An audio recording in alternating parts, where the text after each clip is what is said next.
Assalamualaikum warahmatullahi wabarakatuh. Hari ini saya akan mempresentasikan materi terkait aset, kewajiban, dan pendapatan. Ini ada pengertian aset. Aset adalah sumber daya yang berwujud fisik maupun non-fisik, dimiliki atau dikuasai oleh individu atau perusahaan yang memiliki nilai ekonomi dan diharapkan dapat memberikan manfaat atau keuntungan di masa mendatang. Dalam akuntansi, aset merupakan komponen aktiva yang tercantum dalam laporan neraca dan dibandingkan dengan pasifa atau liabilitas dan ekuitas. Aset tidak harus selalu dimiliki secara penuh.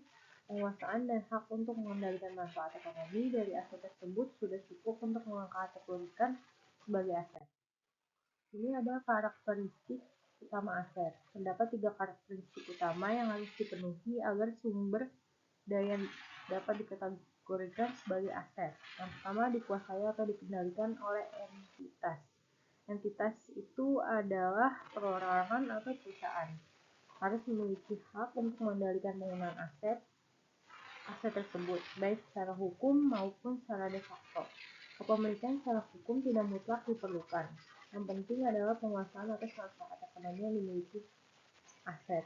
Yang kedua ada manfaat ekonomi masa depan. Aset harus mampu memberikan manfaat ekonomi di masa mendatang, baik secara langsung, misalnya melalui penjualan, maupun tidak langsung, misalnya digunakan dalam proses produksi yang menghasilkan pendapatan. Yang ketiga ada akibat transaksi atau kejadian masa lalu. Aset harus timbul sebagai akibat dari transaksi atau peristiwa yang telah terjadi di masa lalu, misalnya pembelian, hibah, atau penemuan. Selanjutnya ada karakteristik pendukung aset. Selain karakteristik utama, terdapat beberapa karakteristik pendukung yang sering melekat pada aset, meski tidak wajib dipenuhi agar suatu objek dapat dikategorikan sebagai aset.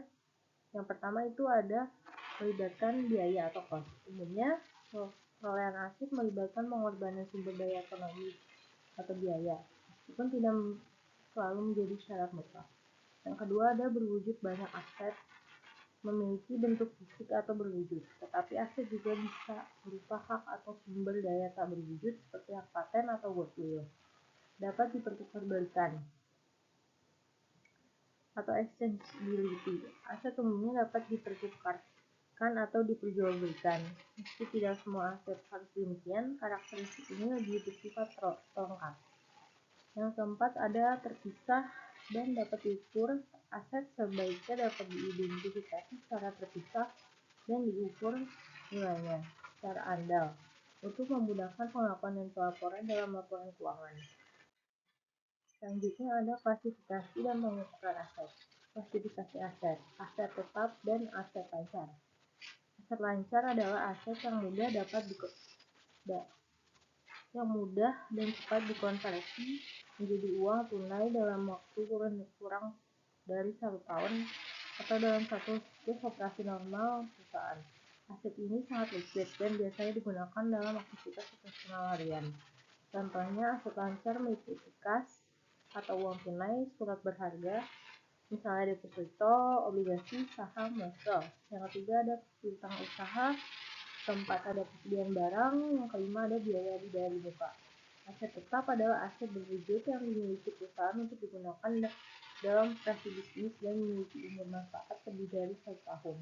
Aset tetap tidak dimaksud untuk dijual kembali dalam aktivitas normal perusahaan. Untuk aset tetap antara lain itu tanah, bangunan atau gedung, mesin-mesin, kendaraan, peralatan kantor. Ini ada pengukuran aset tetap, model biaya dan model evaluasi. Berdasarkan PSAK nomor 16, revisi 2011, setelah pengakuan awal, aset tetap dapat diukur dengan 2 model, yaitu model biaya atau cost model dan model revaluasi. Sini ada pengukuran aset tetap yaitu model biaya atau cost model dan model revaluasi. Sini model biaya itu ada aset tetap dicatat sebagai biaya perolehan dikurangi akumulasi penyusutan dan akumulasi rugi penurunan nilai. Nilai perolehan tetap kecuali ada transaksi seperti pembelian, penjualan, atau perbaikan signifikan. Model ini paling sering digunakan dan sederhana dalam penerapannya, tidak mencerminkan perubahan nilai pada nilai pasar aset tetap, tidak mempengaruhi beban penyusutan secara signifikan, kecuali ada perubahan nilai akibat transaksi besar. Ini ada model revaluasi atau revaluation model. Aset tetap dicatat sebagai nilai wajar pada tanggal revaluasi. Kurangi akumulasi penyusutan dan akumulasi rugi penurunan nilai setelah revaluasi. Evaluasi dilakukan secara berkala agar nilai tercatat tidak berbeda secara material dan nilai wajar. Model ini digunakan jika nilai wajar aset tetap dapat diukur secara andal, mencerminkan nilai pasar terkini, sehingga nilai aset tetap di neraca bisa meningkat atau menurun sesuai hasil evaluasi. Kenaikan nilai aset tetap akibat revaluasi dapat meningkatkan beban penyusutan dan mempengaruhi laba rugi perusahaan. Ini ada pengertian kewajiban.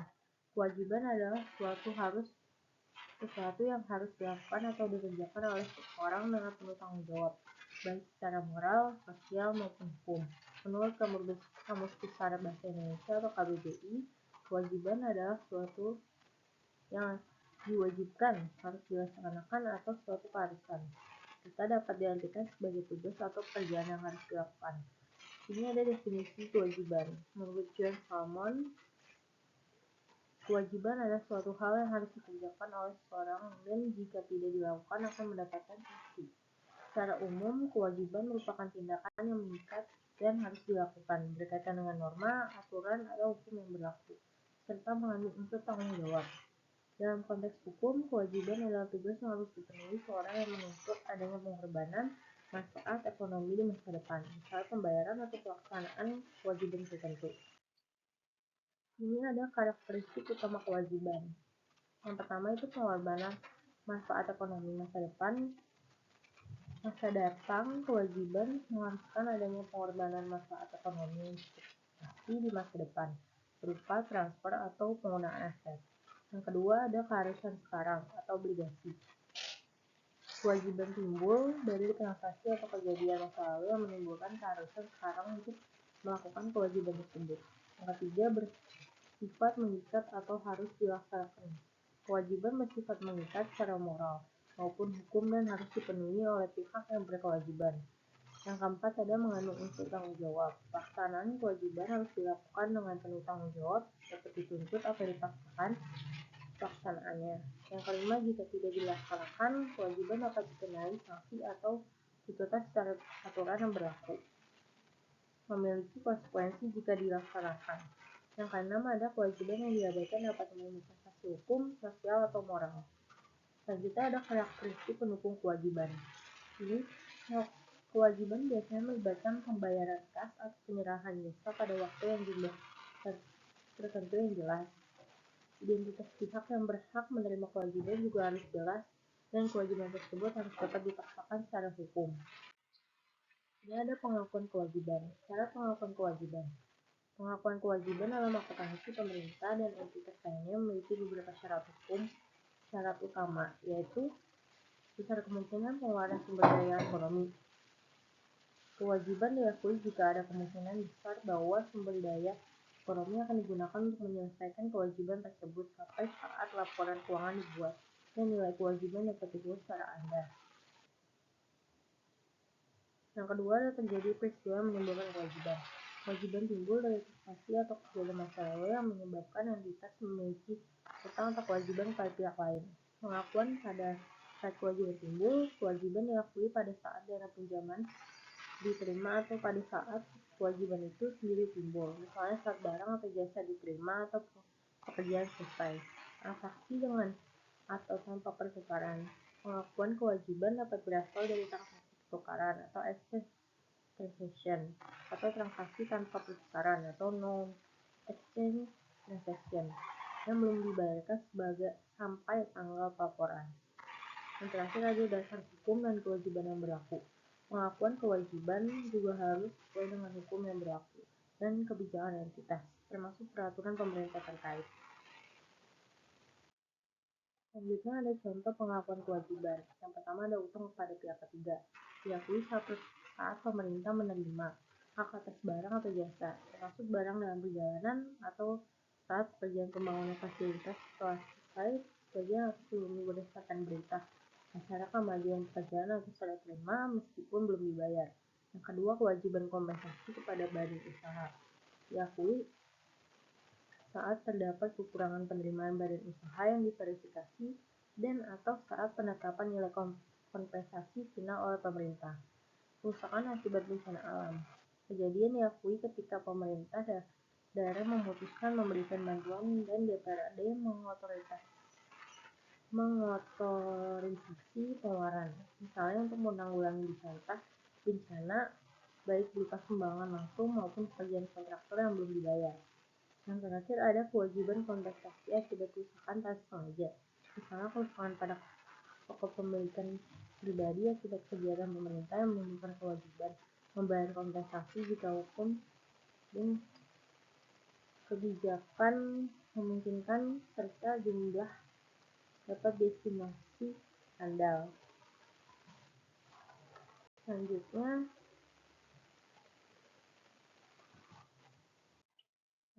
dasar hukum pengakuan kewajiban. Dasar hukum pengakuan kewajiban itu tertera dalam Peraturan Menteri Keuangan Nomor 57 Tahun 2023 tentang pengakuan kewajiban pemerintah yang mengatur pengakuan utang dan kewajiban estimasi berdasarkan derajat kepastian dan bukti fisik seperti berita acara kemajuan pekerjaan. Yang kedua, pernyataan standar akuntansi pemerintah atau PSAP Nomor 09 yang mengatur pengakuan kewajiban, termasuk definisi syarat dan kewajiban dan jenis kewajiban seperti kewajiban diestimasi dan kontingensi. Yang ketiga, KUH Perdata dan HIR atau RBG sebagai dasar hukum pengakuan dan pembuktian kewajiban dalam konteks hukum perdata, terutama terkait dengan pengakuan utang sebagai alat bukti dalam persidangan. Yang keempat, ada undang-undang dan peraturan daerah yang mengatur kewajiban pemerintah dalam pengakuan dan pelaporan kewajiban, termasuk kewajiban yang timbul dari kejadian berkaitan dengan pemerintah daerah. Ini ada surat pengakuan utang, contoh instrumen pengakuan kewajiban. Surat pengakuan utang adalah perjanjian tertulis antara kreditur dan debitur yang menjadi bukti bahwa debitur mengakui utangnya secara sadar dan bertanggung jawab melunasi utang tersebut sesuai kesepakatan. Surat ini memiliki kekuasaan hukum dan merupakan turunan dari suatu perjanjian. Dasar hukum surat pengakuan utang diatur dalam ketentuan hukum perdata dan peraturan terkait, termasuk perubahan skala akta sesuai Undang-Undang Nomor 14 Tahun 1970 tentang kekuasaan kehakiman. Ini ada konsep pendapatan. Konsep pendapatan adalah akuntansi terdiri dari dua proses utama, yaitu proses pembentukan pendapatan atau earning process dan proses realisasi pendapatan atau realization process. Yang pertama ada proses pembentukan pendapatan. Proses ini menggambarkan bagaimana pendapatan terjadi melalui rangkaian kegiatan operasional perusahaan, mulai dari produksi, penjualan, hingga pengumpulan piutang. Pendapatan dianggap terbentuk ketika perusahaan telah melakukan aktivitas yang menambah nilai, seperti menyelesaikan produksi dan menjual barang atau jasa, sehingga perusahaan berhak atas pendapatan tersebut. Konsep ini menekankan pada penyelesaian proses bisnis yang menghasilkan pendapatan. Yang kedua ada proses realisasi pendapatan. Proses realisasi pendapatan adalah saat pendapatan diakui secara resmi setelah produk atau jasa selesai dikerjakan dan terjual melalui kontrak penjualan yang sah. Pendapatan belum dapat diakui jika kontrak penjualan dilakukan sebelum produk selesai, karena proses pengumpulan pendapatan belum terjadi. Proses ini ditandai oleh dua hal penting. Yang pertama, kepastian bahwa produk telah berubah menjadi jasa atau barang yang dapat dijual secara sah. Yang kedua adalah validasi transaksi penjualan dengan pencatatan aktiva lancar. Ini ada pendapatan dan pengakuannya. Pendapatan diakui ketika proses pembentukan pendapatan telah substansial selesai dan proses realisasi pendapatan telah terjadi, yaitu saat resiko dan manfaat kepemilikan barang telah dialihkan ke pembeli dan pengumpulan imbalan dapat dipastikan. Dalam praktik akuntansi, pendapatan diakui walaupun kas belum diterima, sesuai prinsip akrual. Ringkasannya, earning process, pendapatan terbentuk melalui aktivitas produksi, penjualan, dan pengumpulan piutang. Yang kedua, realization process, pendapatan diakui setelah produk atau jasa selesai dijual secara sah. Yang ketiga, ada pendapatan diukur dan dicatat berdasarkan prinsip akuntansi yang memastikan pendapatan tersebut dapat diukur dengan andal dan pengumpulan imbalan dapat dipastikan. Ini ada penilaian pendapatan. Penilaian pendapatan dalam akuntansi dapat dilakukan dengan berdasarkan pengukuran yang umum digunakan, yaitu biaya histori, biaya kini, nilai realisasi, dan nilai sekarang. Berikut penjelasan masing-masingnya. Dasar pengukuran pendapatan yang pertama ada biaya histori. Biaya histori adalah nilai perolehan aset pada saat transaksi terjadi, yaitu jumlah kas atau setara kas yang dibayarkan untuk memperoleh aset tersebut. Pendapatan aset dicatat berdasarkan biaya perolehan ini tanpa memperhitungkan perubahan nilai pasar setelahnya. Yang kedua, biaya kini atau current cost. Biaya kini adalah jumlah kas atau setara kas yang seharusnya dibayar saat ini untuk memperoleh aset yang sama atau setara. Ini mencerminkan biaya pengganti aset pada saat pengukuran dilakukan dan lebih relevan untuk menilai nilai input yang disesuaikan dengan kondisi saat ini. Yang ketiga ada nilai realisasi. Nilai realisasi adalah jumlah kas yang dapat diperoleh dari penjualan aset dalam fase normal atau orderly disposal. Ini merupakan nilai bersih yang dapat direalisasikan dari aset tersebut setelah dikurangi biaya penjualan. Yang keempat ada nilai sekarang. Nilai sekarang adalah arus kas masuk bersih di masa depan yang diskontokan senilai saat ini menggunakan tingkat diskonto yang sesuai. Pendekatan ini mempertimbangkan nilai waktu dari uang dan risiko terkait arus masa depan, sehingga lebih mencerminkan nilai wajar aset atau pendapatan yang diharapkan. Ini ada penilaian pendapatan. Pendekatan pendapatan atau income approach. Pendekatan ini mengonversi jumlah pendapatan atau arus kas masa depan menjadi nilai saat ini melalui proses diskonto atau kapitalisasi. Pendekatan ini sering digunakan untuk menilai aset yang menghasilkan pendapatan, seperti properti atau bisnis. Metode yang umum dipakai meliputi discounted cash value atau DCF, capitalized cash flow, dan excess cash flow. Yang kedua ada pendekatan biaya atau cost approach.